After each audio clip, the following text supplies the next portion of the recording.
Hello' বন্ধুসকল, আজি আমি এটা গুৰুত্বপূৰ্ণ বিষয় লৈ আপোনালোকৰ ওচৰলৈ আহিছোঁ। বন্ধুসকল, আজি আমি কিমান দিনৰ মূৰে মূৰে বা সপ্তাহত কিমান দিন স্ত্ৰীৰ লগত মিলন কৰা উচিত, যিটো স্বাস্থ্যৰ কাৰণে ভাল, তাৰ বিষয়ে আলোচনা কৰিম। বন্ধুসকল, আজি আমি যিখিনি কথা ক'ম সম্পূৰ্ণ মেডিকেল ছায়েন্সৰ ওপৰত ক'ম। বন্ধুসকল, এই কথাখিনি আপোনালোকে জনা কিন্তু বহুত দৰকাৰ। মিলন আমাৰ জীৱনৰ এটা অবিচ্ছেদ্য অংশ। তেওঁলোকে প্ৰতিদিনে মিলন কৰিব পাৰে নে সপ্তাহত কৰিব লাগে, এই ক্ষেত্ৰত তেওঁলোক কনফিউজ হৈ যায়। ফ্ৰেণ্ডছ, মেডিকেল ছায়েন্সে ইয়াৰ ওপৰত কি কৈছে সেই সকলোখিনি কথা আজি আমি এই ভিডিঅ'ৰ জৰিয়তে আপোনালোকৰ লগত আলোচনা কৰিম। বন্ধুসকল, মোলৈ বহুত পুৰুষে কমেণ্ট কৰিছে, মোলৈ বহুত মহিলাই কমেণ্ট কৰিছে। তেওঁলোকে মোৰ পৰা জানিব বিচাৰিছে যে সপ্তাহত কেইবাৰ মিলন কৰিব পাৰি, যিটো আমাৰ স্বাস্থ্যৰ কাৰণে ভাল।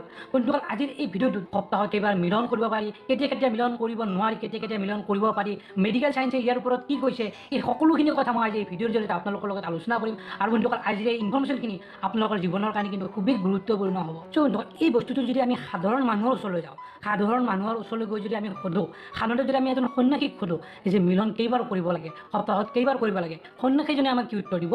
সপ্তাহতো দূৰৰে কথা, মাহতো দূৰৰে কথা, জীৱনত এবাৰো মিলন কৰিব নালাগে। সন্ন্যাসীজনে আমাক তেনেকৈ ক'ব। আৰু সাধাৰণ মানুহৰ ওচৰলৈ যদি আমি যাওঁ, তেনেহ'লে তেওঁলোকে কি ক'ব? বহুতে আমাক ক'ব যে যিমান পাৰে কমকৈ কৰিব লাগে, কাৰণ এই ৰসটো ওলাই যোৱা মানে মানুহৰ শক্তি গুচি যাব, মানুহৰ উৰ্জা গুচি যাব। ই স্বাস্থ্যৰ কাৰণে বেয়া, অৰ্থাৎ ৰসটো বেছিকৈ ওলাই যোৱা মানে আমাৰ স্বাস্থ্যৰ কাৰণে ই বেয়া হ'ব আৰু ই মানুহক কমজোৰ কৰি দিব।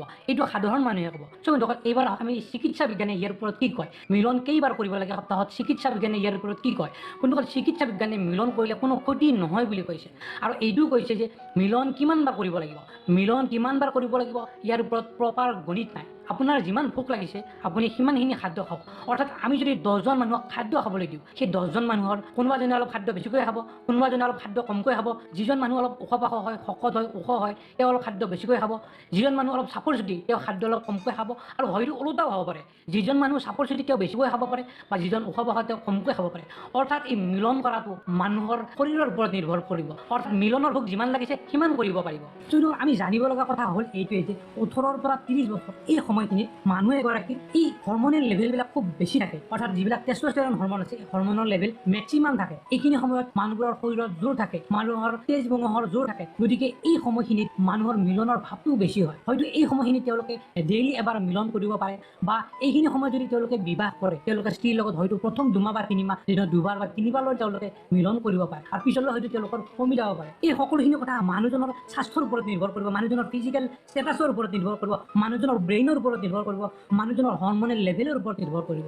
একেদৰে 30ৰ পৰা 40 বছৰ এইখিনি সময়ত দেখা গৈছে যে মানুহে সাধাৰণতে সপ্তাহত 2বাৰকৈ মিলন কৰা দেখা যায়। আৰু 50 বছৰৰ ওপৰৰ মানুহবিলাকে সপ্তাহত এবাৰ বা মাহত 2বাৰকৈ মিলন কৰা সাধাৰণতে আমি এইটো দেখা যাব। আৰু লগতে এইটো আপোনালোকে মনত ৰাখিব যে এই মিলন কৰোঁতে যাতে আপোনালোকে মহিলাগৰাকীক জোৰ নকৰে। যদি দুয়োজনৰ চাহিদা আছে, দুয়োজনৰ ইচ্ছা আছে, দুয়োজনে সমানে মজা ল'ব পাৰিছে, তেনেহ'লে এই ক্ষেত্ৰত যদি আপোনালোকে ডেইলি 2বাৰ কৰে, ডেইলি 3বাৰ কৰে, বা ডেইলি আপোনালোকে কৰে, বা সপ্তাহত 7 দিনেই কৰে, এই ক্ষেত্ৰত আপোনালোকৰ কোনো সমস্যা নাই। মাত্ৰ দুয়োজনৰ সন্মতিক্ৰমে হ'ব লাগে, যাতে এজনে আনজনক জোৰ নকৰে। গতিকে এই ক্ষেত্ৰত অন্য এটা বস্তু হ'ল যে এই মিলনটো মানুহজনৰ ব্ৰেইনৰ ওপৰত আৰু শাৰীৰিক অসুস্থতাৰ ওপৰতো নিৰ্ভৰ কৰে। যদি মানুহজনৰ ডায়েবেটিছ আছে, বা উইকনেছ আছে, বা ব্লাড প্ৰেছাৰৰ সমস্যা আছে, বা মানুহজন যদি খুব বেছি শকত হয়, খুব বেছি ওজন আছে, আৰু লগতে অন্য কিবা যদি বেমাৰ আছে, সেই ক্ষেত্ৰতো তেওঁলোকৰ মিলনৰ ভাৱবিলাক কমি যাব পাৰে।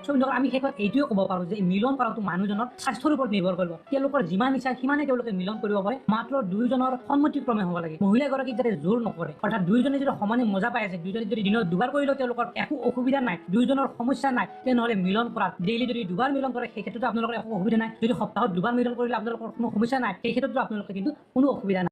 আজিৰ এই ইনফৰ্মেশ্যনখিনি আপোনালোকৰ কাৰণে কিন্তু খুবেই দৰকাৰ হ'ব। আজিৰ এই ভিডিঅ'টো আপোনালোকে যিমান পাৰে আপোনালোকৰ বন্ধুবৰ্গৰ হোৱাটছআপ আৰু ফেচবুকত শ্বেয়াৰ কৰিব, যাতে সকলোৱে এই কথাখিনি গম পায়। কাৰণ বন্ধুসকল, এনেকুৱা ধৰণৰ কথা আপোনালোকে কিন্তু বেলেগত ক'তো নাপাব। আজিলৈ মানে অহাকালি আৰু নতুন টপিক লৈ আপোনালোকৰ ওচৰলৈ আহিম।